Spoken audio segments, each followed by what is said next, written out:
Hey mushroom fans, I hope that you are not just a mushroom fan but a microgreen fan. So when I had my previous channel, well, same channel but previous name, it's Niche Farming with Jewel, and the reason it was Niche Farming with Jewel is because I don't just grow mushrooms. I actually grow microgreens and herbs as well, which are season. Well, the herbs are seasonal, but the microgreens I grow year round. I wanted to do a video on the microgreens. I've actually never done one, period. For those of you who aren't familiar with microgreens, basically they are exactly that. They are a micro, not necessarily green, but they are a micro version of whatever seed, vegetable, whatever it is. So you only grow them to the cotyledon stage, or at best or at most the first true leaf stage. So so normally I would do a soilless mix, a pro mix soil into I use 1122 trays, which I'll probably do another video on that. But right now I'm having to use some 1020 trays because I am actually trying out some new hemp pads. I have a guy on Instagram, his name is Stephen Cohen, or Cowan, I'm not sure how to pronounce it. And we've been friends on Insta for a while, and he's like, hey, I think he's out in Colorado. He's like, I've got these hemp pads that I'm working on, and basically it would replace the soilless mix that a lot of people are used to using. And the good thing about the hemp pads is that a lot of the chefs that I work with and around the town, they like to cut their own as they go. So getting a live tray versus me doing a soilless mix and having to cut them, put them in a clamshell or whatever. Some people like it. A lot of the chefs that do like it because there might there's going to be different chefs, or sous chefs working, a shift or whatever, and they want to make sure that the dishes are very, they're the same. So if someone's, if they're doing cut your own and someone's cutting it short, someone's cutting it long, the dish isn't going to just look the same. So so that's why, and plus of just ease, obviously if you don't have to cut it, you just like grab it and go. But anyway, so I'm going to try this whole hemp pad situation and give it as a live tray, and we will see what happens. So I'm going to turn the camera around and you can see what I mean for both. Alright, so these are the hemp pads themselves. Now, if these work out, again, these are just like demos. I've actually done, I think these are like the 6th and 7th tray, or 7th and 8th trays that I've done. I've done a couple different seeds. I'm writing down the exact number of ounces of seed that I'm using. So like, I didn't write them all down yet, but radish I use 2 ounces, fennel I use 1.5. Basically, I use the same amount of ounces as I would my soilless mix. I'm just measuring them out on this kitchen scale, and then what I use to actually shake it, onto the trays is just this little shot glass thing or whatever. I just put it on the scale, tear it out, and add my seed. So everything that you're growing, or it's going to be a different ounce size. So this pad, this is a 1020 pad. It's been soaked for a long time. He says you only need to soak it for like a minute. I was just busy cleaning trays and stuff, so I soaked it for longer. I don't think it's going to hurt anything, but it fits really, really nicely in the tray itself. I just kind of like tucked it in or whatever, because I'm going to try to make sure I don't get any seeds on the sides. Now, one thing, because I don't normally use these 1020 trays for microgreens. These are 2-inch tall trays, and the best thing for microgreens is to use a 1020 1-inch tray.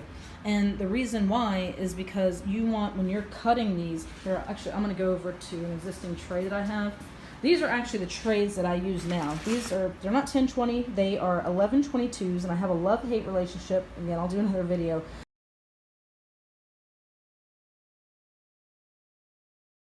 But these are 1-inch tall, and the reason I like it 1-inch tall is the soil level is basically right up against the lip, so that when I go to cut it, I can get as close down to the soil as possible. You don't need all that much soil in a tray to grow microgreens because it's not developing a huge root system. So there's no need to fill up that 2-inch tray with all that soil. You're just wasting soil. But you would have to get it close like this for a cut. You would have to fill up the soil, an extra inch, call it. So it's wasting substrate. So So the 2-inch trays that I have now, you know, I'm gonna go with it. I don't want to go through the hassle of or the expense of purchasing new 1-inch trays if this doesn't work. This right here, just in case you want to know, is fennel. It's the first time I've ever grown it, and I'm really quite liking it. And I actually like the way that the seeds, man, my camera looks great right now. This is an awesome iPhone. Good Lord. But anyways, I love the how the seeds are still on there. I think that that's beautiful, and I think this would go really good on some type of dessert dish. It has like a licorice type flavor. So this tray is kind of ready to go. It's ready for me to harvest it. And again, you know, I can't give this tray to a chef, because the chef's not going to want soil in their kitchen. You know, and I don't even know if a health inspector would allow that. I'm not sure. Maybe that's the reason why, if nothing else. But it's messy. So that's why I'm going to try to grow the fennel, you know, the same way, but just with these hemp pads. And with the hemp pad, you actually just throw it away. Like, so when the chef's done, they'll just throw it out, and you know, their next order or whatever, I got to start with a new pad. There are other pads out there that I've seen made of different materials that the chef would actually like give the tray and the pad back, and the microgreen grower actually, like, I don't know, scrubs it down or washes it, which I always thought was kind of not hygienic, you know, but whatever works, you know, for them. I don't know. So, but this one is like disposable and biodegradable. So I've got something else. I've got some, I think this is ruby red chard grown here. It's a little sparse over here. I hadn't grown that in a while. I don't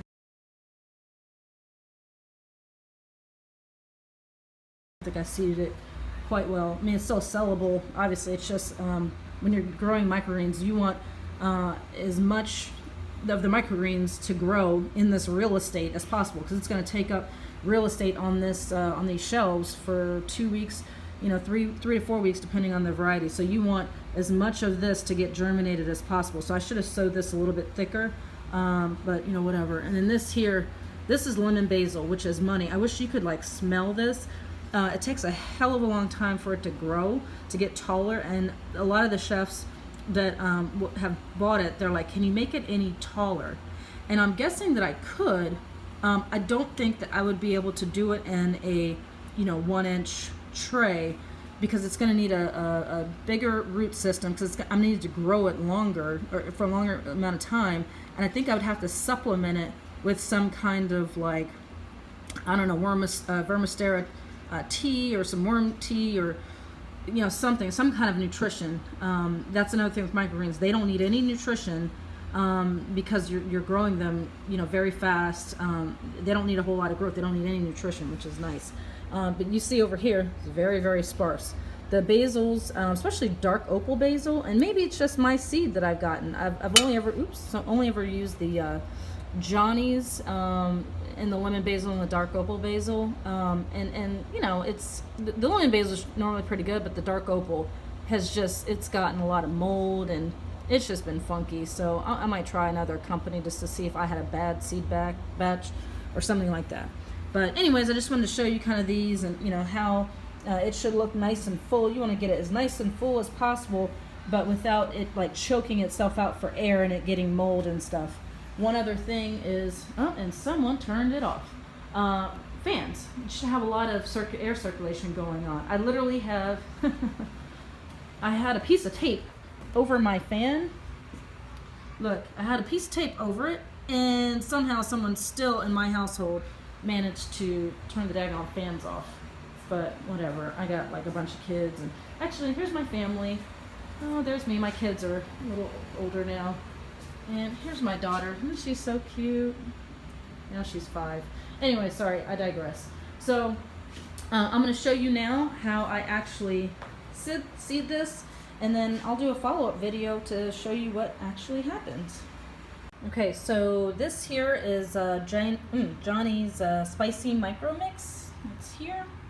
And this is supposed to be like a 10 to 15 day variety. I try to do as many of those as possible, and normally the 10 to 15 day, they're usually ready around day 10, 11, but if you want them to get, you know, as full and tall as as they can get without starting to get funky, that's closer to the 15 day. So obviously, you know, we get paid by weight, well, at least if you cut it. If you're cutting it for them, you get paid by weight. So obviously, if you can hold off towards that 15 days, you know, that's great. But these trays here, you know, they're not paying by weight. They're paying by the tray, but you still want it to be as full as you can.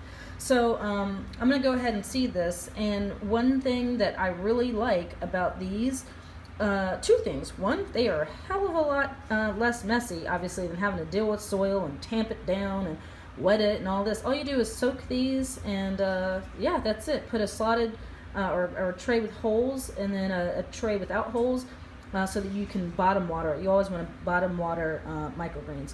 But the second thing I really like about it is that these seeds, you can see the seeds are dark. Most of the seeds are dark. Not all, but a lot of the seeds you're going to work with are dark or they're colored. And when you're working with the soilless mix, you know, it's dark. It's dark brown, almost black, and you can't really see where the heck you're seeding. This is nice and light, so you can see.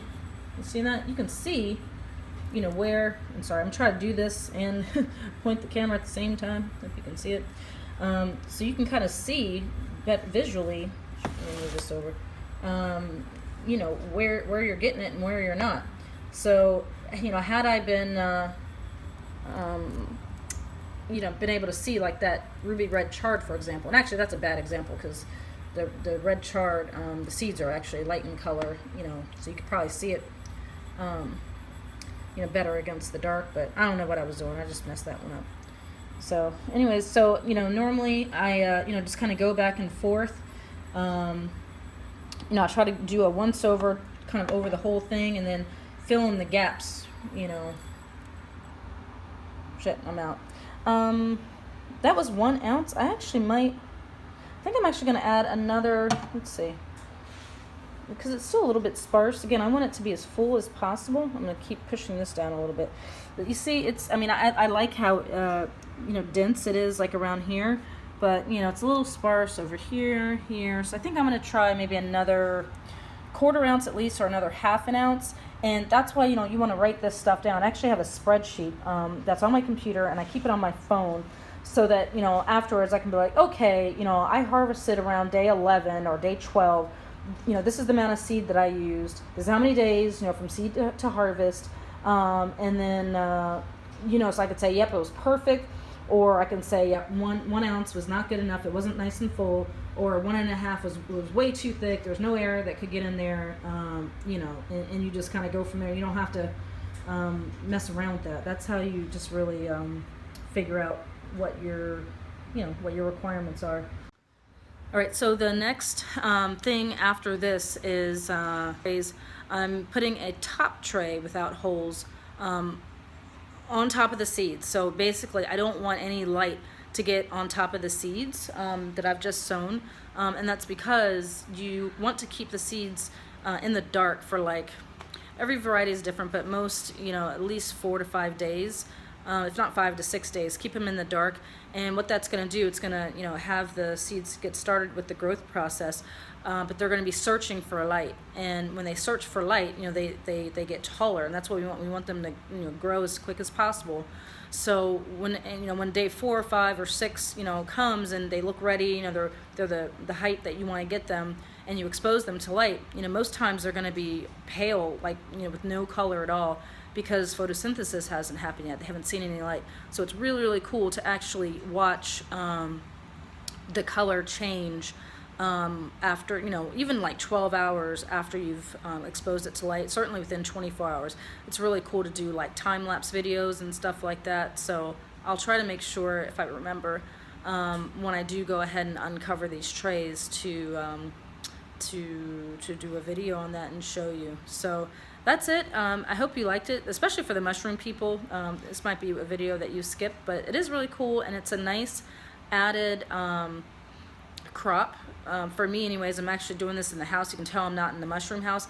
I do this in the house, and what I love about it is, you know, I can do, for me, it doesn't take a lot of work to do this before, you know, my kids wake up, or after they go to bed, or, you know, after I've cooked dinner, because it's literally right here off my kitchen. And I'll show you the light setup and the trays more in detail and all that later, if I get any traction on this video. If nobody really gives a shit, then I won't. So take care. Hope it was helpful. Give me a thumbs up and subscribe if you want to see more microgreen videos, and let me know what you think if you want to see some more stuff. Take care and have a great one.